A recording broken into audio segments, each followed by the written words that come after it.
नमस्कार दोस्तों, स्वागत है आप सभी का आपके अपने YouTube channel Gyandeep Hindi YouTube channel पर। तो उत्तराखंड में नई भर्ती है तो नया विज्ञापन जारी, जहां 5 अलग-अलग विभागों में नई भर्ती का ऑफिशियल नोटिफिकेशन साथ में जानेंगे। 5 अलग-अलग कौन से जिले हैं जिसमें भर्ती का ऑफिशियल नोटिफिकेशन जारी कर दिया गया है। तो हिंदी में जानकारी प्राप्त करने के लिए तो बने रहिए हमारे इस यूट्यूब चैनल के साथ। तो भर्ती का पहला ऑफिशियल नोटिफिकेशन हल्द्वानी नैनीताल की तरफ से रिलीज किया गया है, जिसमें विज्ञप्ति है। इसमें आप सभी इसके लिए जो नितांत अस्थायी यहाँ पर जो संवर्ग होंगे, इसके लिए अंतर्गत बीएड पाठ्यक्रम के अभ्यर्थी आवेदन कर सकते हैं। तो ध्यान दें, यदि आपने बीएड की परीक्षा पास कर रखी है, यदि आपके पास यहाँ पर इसके लिए सर्टिफिकेट है, तो आप इसके लिए आवेदन कर सकते हैं। आपको अधिकतम 15,000 रुपया प्रतिमाह, साथ में आप सभी को यदि आप प्रतिवादन कार्य करते हैं तो आपको यहाँ पर 250 रुपये दिया जाएगा। साथ में योग्यता धारक अभ्यर्थियों से आवेदन यहाँ पर आमंत्रित किए जाते हैं। तो आप ध्यान दें, इसके लिए पदनाम जो होगा वह विज्ञान शिक्षण का कार्य है। इसके लिए आपका एक रिक्त पद है। इसके लिए आप भौतिक, साथ में रसायन में एमएससी, साथ में आपने बीएड या एमएससी आपने यहाँ पर किया होना बहुत ज़रूरी है। इसके लिए आपका अगला पद है सामाजिक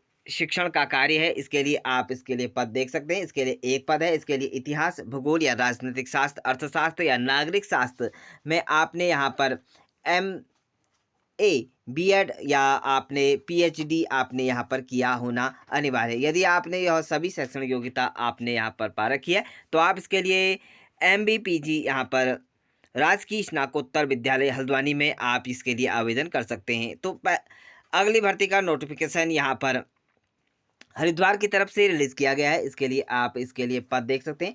यहाँ पर जो पद हैं वह सहायक अध्यापक के यानी कि एलटी के अध्यापक के पद हैं। इसके लिए संस्कृत, और साथ में वेतनमान की बात करें तो इसके लिए आपको लेवल 7 का वेतनमान दिया जाएगा। इसके लिए पद यहाँ पर जो रखे गए हैं, एक पद है इसके लिए अन्य पिछड़ा वर्ग का है।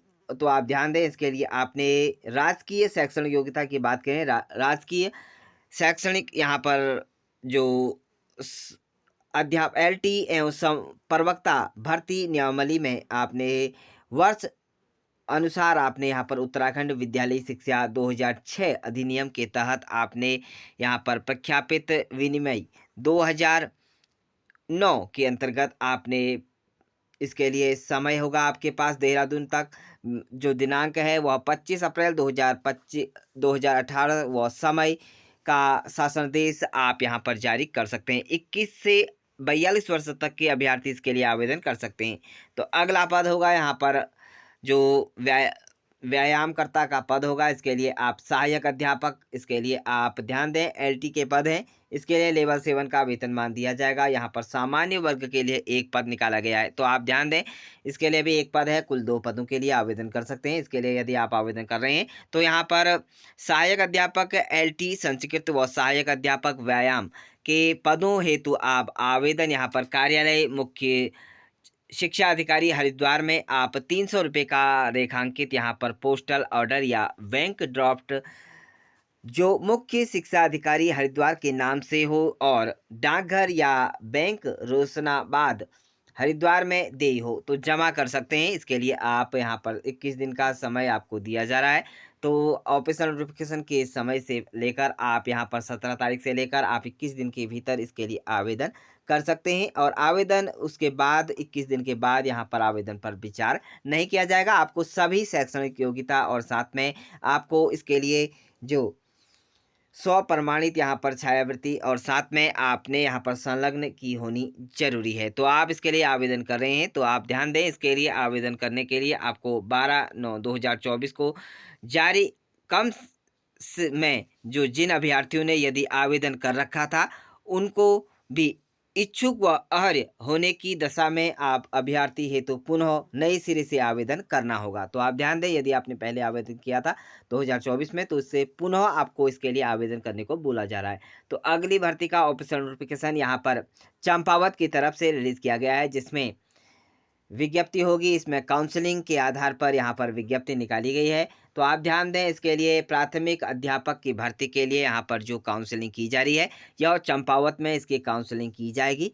तो आप सभी अपने डॉक्यूमेंट्स अगर आपने लगा रखे हैं तो उसकी जांच पड़ताल कर सकते हैं। इसके लिए समय है, आप सभी प्रमाण पत्रों के लिए आप यहाँ पर 24/5/2025 की तिथि निर्धारित की है। यदि आपने इससे पहले इसके लिए आवेदन किया है तो आप अपने इसके लिए 5वीं काउंसलिंग यहाँ पर की जा रही है। तो 24 मई 2025 को निर्धारित समय है। इसके लिए आप सभी अभ्यर्थी इसके लिए यहाँ पर 10 बजे कार्यालय में आप पहुँच सकते हैं। तो अगली भर्ती का ऑफिशियल नोटिफिकेशन यहाँ पर नैनीताल की तरफ से रिलीज़ किया गया है। यह भी यहाँ पर सहायक अध्यापक प्राथमिक अध्यापक की जो भर्ती है उसके लिए भी यहाँ पर काउंसलिंग 5वीं काउंसलिंग यहाँ पर घोषित की गई है। इसके लिए दौरान सर्वोच्च न्यायालय द्वारा यहाँ पर रिव्यू यहाँ पर किया जा रहा है। तो आप ध्यान दें, इसके लिए आप सभी जो वेबसाइट होगी उसके माध्यम से यहाँ पर की जाएगी और साथ में 24/5/2025 का भी समय निर्धारित किया गया है, जिसमें समस्त प्रमाण पत्रों की जांच पुनः से की जा रही है। तो आप ध्यान दें, 10 बजे का समय आपको यहाँ पर दिया जा रहा है। तो इसके लिए आप NIOS और साथ में DLED अभ्यर्थियों को अन्य शैक्षणिक योग्यता अतिरिक्त उसके लिए आप यहाँ पर डॉक्यूमेंट्स लगा सकते हैं। तो आप ध्यान दें, इसके लिए यहाँ पर ऑफिशियल नोटिफिकेशन अगली भर्ती का ऑफिशियल नोटिफिकेशन अल्मोड़ा की तरफ से रिलीज़ किया गया है। यहाँ भी यहाँ पर 5वीं काउंसलिंग के दौरान यहाँ पर विज्ञप्ति है। काउंसलिंग यहाँ पर की जाएगी आपके अल्मोड़ा वालों की, जिसमें वेरिफिकेशन यहाँ पर किया जाएगा 24/5/2025 को। यदि आपने इसके लिए यहाँ पर आवेदन किया था तो पुनः से यहाँ पर इसके लिए प्रमाण पत्रों की जांच और साथ में जो आपकी जो डिग्री थी NIOS की डिग्री और साथ में DLED के अभ्यर्थियों को अन्य शैक्षणिक योग्यता के अतिरिक्त यहाँ पर जो डॉक्यूमेंट्स हैं वह पुनः से आपको यहाँ पर नियुक्ति के आधार पर जांच कर लेनी होगी। तो अगली यहाँ पर भर्ती का ऑफिशियल नोटिफिकेशन उत्तरकाशी के लिए है। यहाँ भी उत्तरकाशी में अभ्यर्थी ध्यान दें, यदि आपने इसके लिए आवेदन किया था प्राथमिक शिक्षक तो इसके लिए तृतीय काउंसलिंग में मेरिट की सूची में जो न्यूनतम यहाँ पर गुणांक प्राप्त अभ्यर्थियों को काउंसलिंग के अवसर पर प्रदान किया जा चुका है। तो आप ध्यान दें, इसके लिए आप यहाँ पर 24/5/2025 को इसके लिए यहाँ पर तिथि निर्धारित की गई है। तो आप ध्यान दें, इसके लिए 10 बजे का समय रहेगा। तो आप सभी अपने डॉक्यूमेंट जो कि NIOS साथ में DLED प्रशिक्षण प्राप्त अभ्यर्थी यहाँ पर आवेदन पत्र कार्यालय को प्राप्त हुए हैं। तो आप ध्यान दें, इसके लिए पत्रों की सम्मिलित किया जाएगा। ऐसे में अपने आवेदन पत्रों को यहाँ पर आप सम्मिलित कर सकते हैं। अगली भर्ती का ऑफिशियल नोटिफिकेशन बागेश्वर की तरफ से रिलीज किया गया है। तो आप ध्यान दें, इसके लिए आप यहाँ भी सहायक अध्यापक काउंसलिंग है। तो आप ध्यान दें, प्राथमिक शिक्षक की इसके लिए आप सभी डॉक्यूमेंट्स लेकर आप काउंसलिंग की तिथि घोषित कर दी गई है। तो इसके लिए 24/5/2025 की तिथि निर्धारित की गई है। तो अभी सभी अपने डॉक्यूमेंट्स विज्ञप्ति में आप NIOS साथ में DLED के अभ्यर्थी इसके लिए प्रमाण पत्र आप यहाँ पर लगा सकते हैं। तो ध्यान दें, अगली ऑफिशियल नोटिफिकेशन हरिद्वार की तरफ से रिलीज़ किया गया है। इसके लिए आपके यहाँ पर जो काउंसलिंग है वह आप ध्यान दें, इसके लिए 5वीं काउंसलिंग की तिथि की घोषणा के दौरान यहाँ पर DLED और साथ में NIOS के अभ्यर्थी इसके लिए जो दिनांक है 24/5/2025 को यहाँ पर निर्धारित की जाती है। तो आप ध्यान दें, इसके लिए आप यहाँ पर अपने डॉक्यूमेंट्स यहाँ पर पुनः से जांच पड़ताल कर सकते हैं। तो इस तरह से यहाँ पर उत्तराखंड में 5 अलग-अलग भर्ती नोटिफिकेशन यहाँ पर रिलीज़ किए गए हैं 5 अलग-अलग जिलों में। यदि आप इच्छुक एवं आपने इसके लिए पहले आवेदन किया था तो आप ध्यान दें, वेरिफिकेशन कर सकते हैं प्रमाण पत्रों का। तो इसी तरह की उत्तराखंड की नई लोकल और साथ में छोटी से छोटी और बड़ी से बड़ी भर्तियों से रिलेटेड नई जानकारी प्राप्त करने के लिए यूट्यूब चैनल को सब्सक्राइब ज़रूर करें।